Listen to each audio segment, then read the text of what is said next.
मित्रों नमस्कार। मैं नाथ सुनांचली कथा कहानी और उपन्यास के इस अंक के साथ पुनः हाजिर हूं।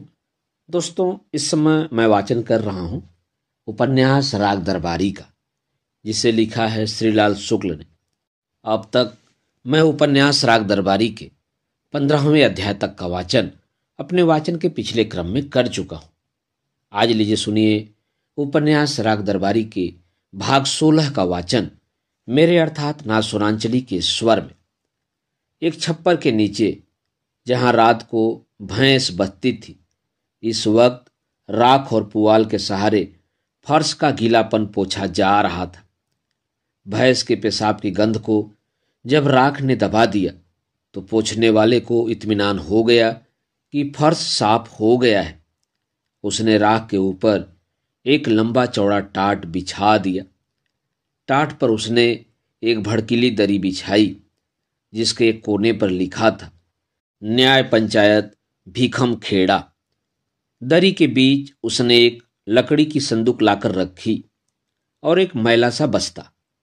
उसके बाद पास के चबूतरे पर जाकर उसने 2 बार में जितना थूक सकता था उतना थूका और एक बीड़ी सुलगा ली। न्याय पंचायत भीखम खेड़ा का अधिकार क्षेत्र शिवपालगंज गांव सभा पर भी था। कुशहर प्रसाद ने अपने लड़के छोटे पहलवान पर मारपीट का मुकदमा चलाया था। आज उसकी तीसरी पेशी थी। पहले की 2 पेशियों में कुल इतनी कार्रवाई हुई कि कुशहर और छोटे हाजिर पर आए, पर पंचों के न आने के कारण मुकदमा नहीं लिया गया।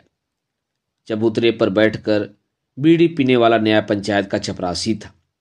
बीड़ी पीकर उसने दोबारा थूका, फिर टेढ़े होकर बदन तोड़ा और अपने आप से कहा, कहाँ मर गए लोग। जब उसका उत्तर किसी की तरफ से नहीं आया तो उसने दूसरी बीड़ी सुलगा ली। उसके बाद 4 आदमी एक साथ आते हुए दिख पड़े। उनमें एक तो कुशहर प्रसाद थे, दूसरे छोटे पहलवान, बाकी 2 पंच थे। कुशहर प्रसाद की खोपड़ी पर घाव के 2 हल्के से निशान थे, ताकि वे ठीक तौर से उभर कर निगाह के सामने आ सके, इसलिए उन्होंने खोपड़ी घुटा ली थी। इस तरह के नक्शे पर घावों के 2 पठार बड़ी आसानी से देखे जा सकते थे। वे लोग दरी पर बैठ गए। सिर्फ छोटे पहलवान छप्पर से हटकर खुले में धूप खाने के लिए खड़े रहे। एक पंच ने चपरासी से पूछा, सरपंच भी नहीं आए? अभी कैसे आएंगे? चपरासी ने समझाया, शिवपालगंज गए थे, तहसील में कुछ काम था, अटक गए होंगे। गपशप होने लगी। दूसरे पंच ने कुशहर प्रसाद से पूछा, अब तुम्हारी चोट के क्या हाल हैं? फिर खुद ही जवाब दिया, ठीक तो जान पड़ती है। कुशहर काखने लगे, मुंह फुलाकर बोले, मुझसे क्यों पूछते हो? खड़े तो हैं वह हमारे श्रवण कुमार, उन्हीं से पूछो। छोटे पहलवान अपने को श्रवण कुमार की हालत में नहीं देखना चाहते थे। कंधे पर कांवर रखे हुए माँ बाप को इधर उधर मुर्गों की तरह लटकाकर चलना एक शर्मनाक बात थी। यह मजदूरों का काम था। छोटे चिढ़ गए, बोले, यहाँ श्रवण कुमार के बाप का नाम भी श्रवण कुमार है, उन्हीं से पूछो। इस खानदान में सब साले श्रवण कुमार ही तो होते आए हैं। एक पंच ने उन्हें टोका, गाली गलौज मत करो पहलवान, उससे अदालत की तौहीन होती है। छोटे ने कहा, साले कहना कोई गाली नहीं है। इतना कहकर वे दरी पर आकर बैठ गए। पंचों का बिगड़ैल चेहरा देखकर अचानक वे मुस्कुराए और यह दिखाने के लिए कि ये बातें लगभग मजाक में हो रही थी, बोले, 14 लड़कों को हमने पैदा किया और हम ही को ये सिखाते हैं कि औरत क्या चीज है। हमें बताते हैं कि साले कहना गाली है। ये तो सिर्फ बात करने का तरीका है, तो अपना तरीका भी यह है कि साले कहकर बात करते हैं। एक पंच ने कहा, मगर साले कहना तो गाली है। छोटे पहलवान दोबारा मुस्कुराए, जैसे अपनी भल मनसाहत से अदालत का हृदय जीतना चाहते हो। बोले, असली गाली अभी तुमने सुनी नहीं है पंडित जी, घुस जाती है तो कलेजा छील जाता है। सरपंच ने आते ही अनुभव किया कि अपने साथियों को देरी का कारण बताना जरूरी है। वे भुनभुनाने लगे, चारों तरफ बड़ा भ्रष्टाचार है। तहसील में एक दरख्वास्त लगानी थी। सोचा था कि पेशकार को देकर चले आएंगे। वहां वह कहने लगा कि सवाल खाने तक रोके रहो। एक पंच ने इस स्पष्टीकरण पर ध्यान नहीं दिया। बेरुखी से कहा, फिर भी देर बहुत हो गई, 1 बजने को आ गया। हिंदुस्तानी की यही खराब आदत है। अंग्रेज इस मामले में पक्का था, टाइम का बड़ा पाबंद था। सरपंच ने जोर देकर कहा, तुम तो मौजूद हो ही, तुम क्या किसी अंग्रेज से कम हो? वे दरी के बीचों बीच पालथी मारकर बैठ गए।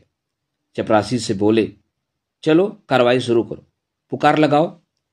यह देखकर भी कि कुशहर और छोटे पहलवान वहां पहले से मौजूद हैं, चपरासी ने सरहाती अदालतों की नकल करते हुए चीख कर आवाज लगाई, कुशहर बनाम छोटे, कोई हाजिर है? छोटे ने कहा, हाजिर तो हैं ही, देख नहीं रहे हो, आंखें हैं कि बटन? सरपंच ने पूछा, पंचायत मंत्री आज भी नहीं आए? उनके साले को साढ़ू के यहां आज जौनार थी, उसमें गए हैं, हमारे यहां कहला दिया है, एक पंच ने बताया। यह पंचायत मंत्री भी बस ऐसे ही है, शिकार के वक्त कुतिया हगासी, मौके पर हमेशा धोखा देता है। अब बताओ, पता नहीं कौन मिसिल कहाँ रखी है, खुद तो जौनार खाने चले गए, अब मिसिल निकालने को बचे हम। सरपंच नाराज होकर भुनभुनाते रहे।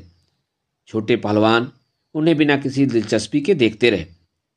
सरपंच ने अपनी बात आगे बढ़ाई, यही पंचायत मंत्री पर साल जब गबन के मामले में फंसा था, दिन में 4 बार हमारे घर का चक्कर लगाता था। इतनी एड़ी घिसी कि दरवाजे पर धूल नहीं बची। अब इधर को आते कतराता है, खानदानी बदमाश है। छोटे पहलवान सामने के चबूतरे और नीम की पेड़ की ओर देखने लगे थे। उन्होंने पूरी बात नहीं सुनी थी। घुड़क कर बोले, सरपंच जी, किसे बदमाश बता रहे हो? सरपंच ने चिढ़कर कहा, तुम्हें क्यों चिट्ठियां काट रही हैं? अभी पंचायत मंत्री की बात चल रही है, तुम्हारी बदमाशी की मिसिल तो अब खुलने वाली है, देखते जाओ। छोटे पहलवान उठकर खड़े हो गए, हिकारत के साथ बोले, यहां मुकदमा करना बेकार है। सरपंच मुझे पहले से ही बदमाश बता रहे हैं, फैसला क्या करेंगे? कुशहर प्रसाद इतनी देर तक चुपचाप बैठे रहे थे। अब वे भी अचानक खड़े होकर बोले, ठीक है, चलो। पर उसी समय उन्हें शायद याद पड़ गया कि अपने लड़के पर मुकदमा उन्होंने दायर किया है। वे घबराकर बैठ गए, फिर अपनी बेवकूफ़ी पर लिपापोती करते हुए कहने लगे, जब यहाँ दावा दायर कर दिया तो पूरा मुकदमा यही होगा, सरपंच जी ही फैसला करेंगे। चपरासी चबूतरे पर बैठा हुआ पूरी परिस्थिति का सिंहावलोकन कर रहा था। वहीं से बोला, ठीक कहते हो कुशहर। एक ने कहा कि मेरी माँ ने कसम किया तो वे बोले कि बुरा किया।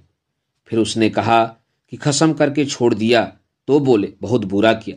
वही हाल है। अब तुमने पहलवान पर मुकदमा चला ही दिया तो बीच में सिलिर विलिर करना ठीक नहीं है। कुशहर ने चपरासी की ओर देखकर सिर हिलाया, जिसका मतलब था कि फटीचर आदमी भी सही बात कहे तो उसका प्रतिवाद न करना चाहिए। फिर वे छोटे से बोले, बैठ जाओ, मुकदमा अब हो ही जाने दो। छोटे ने कहा, बापू तुम तो दुमुहा सांप की तरह आगे भी चलते हो पीछे भी। यहाँ हमें पहले ही बदमाश बता दिया गया, अब और क्या सुनना है? जो सुनूं मैं जाता हूं। वे चलने को हुए कि सरपंच ने ललकार कर कहा, जाना कोई हंसी ठट्ठा है? हथकड़ी लगवा कर बुलाऊंगा, नहीं तो सीधे से बैठ जाओ, मुकदमा होने दो। छोटे पहलवान लापरवाही से बोले, हमें न पढ़ाओ गुरु, हमें यहाँ मुकदमा कराना मंजूर नहीं है। मैं यहाँ से उठकर मजिस्ट्रेट के इजलास ले जाऊंगा। मैं इसी वक्त तुम्हारे आगे मुकदमा रोकने की दरख्वास्त धासे देता हूँ। अदालत के एक पंच उन राजनीतिज्ञों की तरह थे जो यूएनओ में समस्या से हटकर सिद्धांत की बात करते हैं, और इस तरह वे किसी का विरोध नहीं करते और बदले में कोई उनका विरोध नहीं करता। जनता शांति चाहती है। हमारी सभ्यता की नींव विश्व बंधुत्व और प्रेम पर पड़नी चाहिए। आदि आदि किताबी बातें सुनकर कमीना से कमीना देश भी सिर हिलाकर हाँ करने से बाज नहीं आता, और उस राजनीतिज्ञ का यह भ्रम और भी फूल जाता है कि उसने कितनी सच्ची बात कही है। तो यह पंच भी ऐसे ही प्रफुल्लित भ्रम के साथ अपने हिसाब से एक सच्ची बात कहने लगे। पहलवान पंच परमेश्वर होते हैं। इस आसन पर बैठकर कोई अन्याय नहीं कर सकता। मुंह से जो निकल गया हो, पर कलम से न्याय की ही बात निकलेगी। बैठ जाओ। इस शाकाहारी वाणी का छोटे पहलवान पर अच्छा असर पड़ा। वे धम से फर्श पर बैठ गए, पर धीरे से बड़बड़ाए, मुझे क्या पता था कि पंचों की कलम असली है और जबान दोगली है, पर तुम इंसाफ का जिम्मा लेते हो तो बैठ जाता हूं। पंच बोले, हाँ हाँ, जिम्मा ही लेता हूं। तुम यहां ठाठ से मुकदमा लड़ो, उम्र भर मुकदमा लड़ते रहो, फैसला तो कलम से होता है। बिना किसी नाटकीयता के मामला इतनी आसानी से सुलझा जा रहा था। यह बात चपरासी को पसंद नहीं आई। बोला, बात से होता क्या है पंडित जी, घोड़े की लात और मर्द की बात कभी खाली नहीं जाती। सरपंच भीतर ही भीतर अपनी गलती का अनुभव कर रहे थे। चपरासी से बोले, 100 बार कहा है कि मुंह बंद करके बैठा करो, पर यह हमेशा अपना चरखा चलाता ही जाता है। लगाऊं एक ठोकर? पंच ने कहा, इसे छोड़िए सरपंच जी, मिसिल खोलिए। मिसिल खोली गई। सरपंच ने एक पंच से कहा, पढ़िए, कुशहर का इस्तगासा पढ़कर मजलिस को सुना दीजिए। उस पंच ने मिसिल को अनिश्चय के साथ इधर उधर पलट कर देखा, जैसे केवल हिंदी जानने वाला तमिल, तेलुगु, कन्नड़ और मलयालम की लिपियों को देखकर सिर्फ देखता ही रह जाता है और फिर घूमकर अपने हिंदी प्रेम में खो जाता है। उसी तरह खोई खोई आवाज में उसने कहा, अब आपके होते हुए मैं क्या पढ़ूं, आप ही पढ़कर मुकदमा कीजिए। मिसिल की हालत जलते हुए आलू की सी हो गई। यूएनओ छाप पंच ने उसे उलट पुलट कर सरपंच को वापिस कर दिया। सरपंच ने उसे एक हाथ से लेकर दूसरे हाथ से दूसरे पंच को पकड़ा दिया। दूसरे पंच ने उसके आखिरी पन्ने पर बने हुए एक गोल दायरे को काफी गौर से देखा, फिर अचानक ही पंच नंबर 1 को पकड़ा दिया। मिसिल इतने हाथों को छूकर तर गई। आखिर में कुशहर प्रसाद ने कहा, सरपंच जी, पंचायत के मंत्री तो आज आए नहीं हैं। आप लोग लिखा पढ़ी के झंझट में कहां तक पड़िएगा, तारीख दे दीजिए, मुकदमा बाद में हो जाएगा। सरपंच ने वीरतापूर्वक कहा, तुम भी कैसी बातें करते हो कुशहर, जो सिपाही होकर गोली खाने से घबराए और सरपंच होकर पढ़ने लिखने से, उसके लिए तो बस। छोटे पहलवान ने देह तोड़ी। पसलियों से चट चट की आवाज निकली। उबी हुई आवाज में वे बोले, घंटा भर से तुम लोग 3-13 कर रहे हो, मुकदमा करोगे कि भाड़ ही भूजते रहोगे? सुनते ही सरपंच मुकदमा करने लगे। उन्होंने मिसिल को पढ़ने की दोबारा कोशिश की। उसका एक पन्ना उठाकर वे बिल्कुल अपने मुंह के पास ले गए। उनके होठों के कोनों पर थूक चिपचिपा आया, कानों के कोने सिकुड़ गए और उन पर कौओं के पंजे उभर आए। लगा उनके जीवन का यह एक अत्यंत दुर्लभ क्षण है। मिसिल अब उनके मुंह के बिल्कुल करीब आ गई थी। उन्होंने एक चटखारी भरी सांस खींची और फिर मिसिल का एक टुकड़ा भी न खाकर उसे समूचा ही फर्श पर रख दिया। इस रस्म के बाद वे तकल्लुफ से बोले, मैंने श्री कुशहर प्रसाद का इस्तगासा पढ़ लिया है।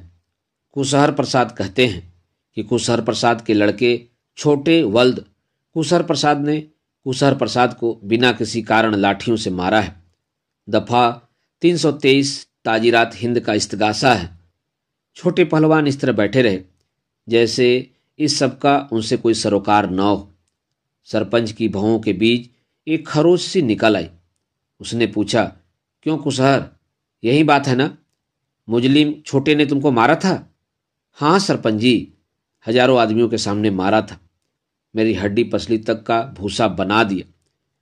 सरपंच ने गंभीरतापूर्वक कहा, समझ बूझ कर बात करो कुशहर, अगर तुम्हारी हड्डी टूटी है तो मुकदमा संगीन हो जाएगा, फिर तुम्हें शहर की अदालत में जाना पड़ेगा। यहाँ सिर्फ दफा 323 चलती है, दफा 325 लग गई तो बॉम्बे का पानी पिए बिना न बचोगे। कुशहर ने कुछ सोचकर कहा, तो सरपंच जी, मेरी हड्डी सचमुच ही थोड़ी टूटी है, यह तो कहने की एक बात है, पर इसने मुझे बहुत मारा, लाठियों से पुआल जैसा पीट दिया। यह देखो सिर के घाव, यह मेरा लड़का नहीं दुश्मन है। एक पंच टाट का एक कोना दबाए हुए बैठे थे, चुपचाप माला जप रहे थे। माथे पर सफेद तिलक, गले में रुद्राक्ष की माला। बुजुर्ग आदमी थे, देखते ही लगता था जैसे ये तिथि और लग्न विचारने में दक्ष हैं, पुरोहिती करते हैं और वैद का काम भी जानते हैं। और इन तरकीबों में देहात में काफ़ी सुखपूर्वक रहते हैं। यही नहीं, मौका मिल जाए तो वे अपना करिश्मा शहर में भी दिखा सकते हैं। वहाँ बड़े बड़े अफसरों से मिलकर उन पर चढ़े हुए 7.5 सनीचर का खात्मा दिखाकर उनकी तरक्की या विलायत यात्रा का भविष्य बोलकर उन लोगों से काफ़ी मोटी दक्षिणा और उससे भी ज़्यादा मोटी सरकारी अनुदान झाड़ सकते हैं। उन्होंने जब कुसहर के मुख से सुना कि छोटे उनका लड़का नहीं बल्कि दुश्मन है, तो उनका माला जपना ही बंद हो गया। उनके मुंह से निकला, हे प्रभु। छोटे ने खखार कर इस भावना का समर्थन किया। सरपंच ने कहा, बड़ी खांसी आ रही है। पहलवान बोले, हमारे बाप राण की तरह रो रहे हैं, इनकी बात सुन लो, हमारी खांसी का हिसाब बाद में लगाना। सरपंच ने कुसहर से पूछा, तो फिर तुम्हारी हड्डी नहीं टूटी? ऐसा है तो मामला दफा 323 का ही है। कुछ रुक कर उन्होंने अपनी बात दोहराई, तो फिर यह मामला दफा 323 का ही रह जाता है। भाला बर्छी तो नहीं चली? चली हो तो बताओ, मगर तब मामला 324 का हो जाएगा। कुसहर ने घबरा कर कहा, नहीं सरपंच जी, हमारे यहाँ भाला बर्छी का क्या काम, 7 पीढ़ी से हम लोग लाठी ही चलाते आ रहे हैं। वे बोले, ठीक है। मिसिल का एक आध पन्ना उलटकर उन्होंने फिर पूछा, कुसहर, अच्छा बताओ, छोटे ने तुम्हें क्यों मारा था? छोटे बोले, ये क्या खाकर बताएंगे, मैं बताऊं? सरपंच ने मुस्कुराकर कहा, मुकदमे में भी नंबर चलता है पहलवान, पहले मुस्तगिस फिर मुजलिम, तुम्हारा भी नंबर आएगा, घबराओ नहीं। घबरा कौन रहा है, और तुम भी ना घबराओ, भगवान चाहेगा तो एक दिन तुम्हारा भी नंबर आएगा। सरपंच ने इसका कोई जवाब नहीं दिया। कुसहर से ही पूछा, तो बताओ भाई, छोटे ने तुम्हें क्यों मारा? क्या बताएं कि क्यों मारा? मारखन्ना बैल किसी को क्यों मारता है? यह भी कोई पूछने वाली बात है? जवान है, पहलवान है, गांव में इसे कोई नीचा दिखाने वाला नहीं है। इसकी देह चर्राया करती है, हाथ में खुजली भी। खुजली उतारने के लिए मुझी को धमक बैठा। गलत बात है। सरपंच ने बात काट कर कहा, बिना 2 हाथों के ताली नहीं बजती, तुमने भी कुछ न कुछ जरूर किया होगा। कुसहर मासूम बन बैठे, बोले, मैं क्या कर सकता हूं सरपंच जी, मैं भला छोटे के मुकाबले खड़ा होऊंगा? सरपंच जी ने मुंह टेढ़ा कर लिया, जैसे बहुत सोच रहे हो। इस तरह नीचे देखते रहने के बाद बोले, इतने सीधे न बनो कुसहर, यहाँ की अदालत तुम्हारी नस नस जानती है। हमने खुफिया तौर पर पूरा हाल मालूम कर लिया है। इस उम्र में तुम्हें इश्कबाजी सूझती है, हमें चराने लगे हो महाराज, तुम भी कुछ कम नहीं हो। कुसहर घिघियाकर बोले, सरपंच जी, घर पर मुझे लाठियों से मारा गया है और यहाँ तुम बातों से मार रहे हो, यह कहाँ का इंसाफ है? माला फेरने वाले सरपंच ने कहा, अब जो ढका है उसे ढका ही रहने दो प्रभु, ज्यादा न कुरे दो। कुसहर महाराज, तुम बड़े महात्मा हो, सभी जानते हैं। युवन्नो छाप सत्यवादी पंच ने सरपंच से कहा, आगे चलाइए मुकदमा। कुसहर जैसे भी हों, पर मामला तो हमारे आगे 323 का है, उसी पर टिके रहिए। पर सरपंच के सिर पर मुकदमे का नशा चढ़ चुका था। वह ऐठ कर बोला, तुम क्या जानो कहाँ क्या हो रहा है? अभी अभी मैं तहसील से लौट रहा था, रास्ते में लोगों से बातचीत हुई, शनिचरा भी था। सभी ने जो सुनाया उससे कान गधा गए। यह कुसहर किसी से कम नहीं है, जितनी धरती के ऊपर है उतना ही नीचे गड़े हैं गांव की। कुसहर को इस अपमान ने औधा कर दिया। वे दीनतापूर्वक इधर उधर देखने लगे। अपने जमाने में वे काफी उग्र थे, पर वहीं जहां मारपीट की बात हो, कायदे कानून के सामने वे हमेशा इसी तरह दीन हो जाते थे। इस समय उन्होंने 10 दिशाओं के सहारे की अपील की। उनकी आंखों से दुख टपकने ही वाला था, पर दोनों पंच और सरपंच इत्मीनान से उनकी हालत का मुआयना करते रहे। कुसहर ने अब धीरे से सिर उठाकर छोटे पहलवान की ओर देखा। उधर देखते ही उनका मुंह फैल गया। छोटे की भौहें टेढ़ी हो गई थी, होठ खिंच गए थे। वह अपनी जगह पर खड़ा हो गया और सरपंच से बोला, ए चिमिर खारदास, चाय चाय बंद करो। एक पड़ाक से कंटाप पड़ेगा तो यह मिसिल विसिल लिए जमीन में घुस जाओगे। 2 घंटे से सुन रहा हूं, हमारे बाप को घुमा फिरा कर हरामी बता रहे हो। हमारे बाप हरामी हैं तो तुम्हारे बाप क्या हैं? कहते कहते छोटे की आवाज गनगना उठी, मैं अभी मर नहीं गया हूं। अब कोई असल बाप का हो तो हमारे बाप को गाली दे। सन्नाटा छा गया। चपरासी धीरे से छप्पर के दूसरे कोने की ओर बिल्ली जैसी छलांग लगाकर छिप गया। सरपंच जी हक्का बक्का हो गए। कुसहर ने संतोष की सांस ली। माला जपने वाले पंच ने आंख मूंद कर कहा, हे प्रभु। छोटू वैसे ही दहाड़ते रहे, हे प्रभु, तुम्हारी माला वाला तुम्हारे मुंह में खोस कर पेट से निकालूंगा। यह प्रभो प्रभो वाली फंटूसी पिल्ले से निकल पड़ेगी। तुम भी हमारे बाप को गाली दे रहे थे। कुसहर के मुंह से अब बोल फूट पड़ा, ए छोटुआ, बहुत हुआ, अब चुप रह। अदालत का मामला है, मुकदमा चल जाएगा। तुम मुंह लिए बैठे रहो बापू, मैं सब जानता हूं। मैं खुद कल शहर जाऊंगा और इन पर मुकदमा कायम करूंगा। इन्होंने तुम्हें भरी सभा में न जाने क्या क्या कहा है। एक एक से 1.25 लाख की कोठी में मूंज न कुटवाऊं तो समझ लेना तुम्हारे पेशाब से पैदा नहीं हुआ हूं। कहकर उसने कुसहर का हाथ पकड़ा और उन्हें एक तरह से घसीटता हुआ छप्पर से बाहर निकल आया।